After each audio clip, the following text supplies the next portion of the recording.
Alrighty, here we are. I thought this would be the main event show, but here it is. About I don't know, but there's about a half hour left in the show. I'm guessing that there's going to be some sort of a Divas contract signing between Paige and Charlotte. It seems about the only thing that's going to be left to main event the show. It seems like it's a little bit early for Paige and Charlotte.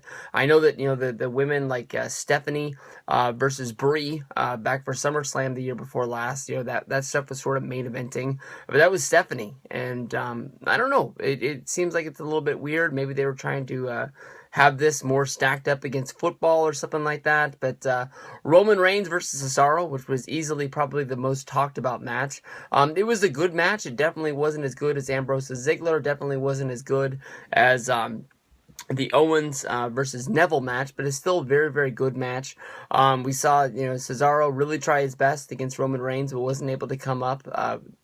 Really controlled a great deal of the match.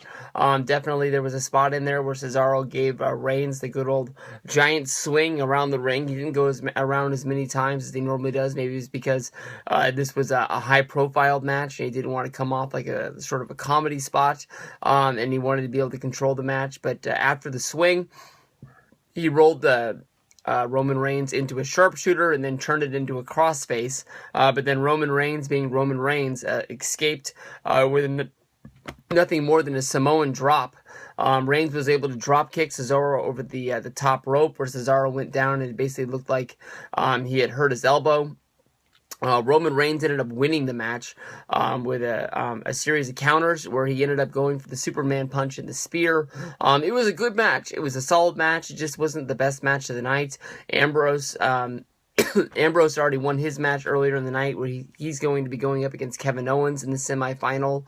Reigns is going to have to wait until SmackDown on Thursday because I guess they're trying to make SmackDown have that special feel this week. They're going to be doing Kalisto versus Alberto Del Rio. It seems kind of funny to be having that match on SmackDown with the 3 other matches on Monday Night Raw. Definitely have enough time to be putting that match onto Raw, but I guess they're trying to give SmackDown that rub, so sort of, when it gets time for January, when they move over to the USA Network, I'm guessing that it's going to be getting ratings and people are going to think that the show honestly really matters. Easily, when you look at it, I guess you can say that Kalisto is like the ultimate underdog. He's sort of the Cinderella, like when you talk about the NCAA basketball playoffs, seeing who can, mess up everybody's bracket and still have a chance to win. But I think when it comes down to it, this is going to be Alberto Del Rio getting the win and then going up against Roman Reigns. Definitely, I still see Roman beating Del Rio and then moving on and winning the championship, probably beating Owens. That way you can say that Roman Reigns beat the Giant in the first round. He beat the best wrestler in Cesaro. He beat the U.S. Championship in Alberto Del Rio. And he beat the Intercontinental Champion in Kevin Owens. So basically, he is uncontested the guy who is on top of the WWE.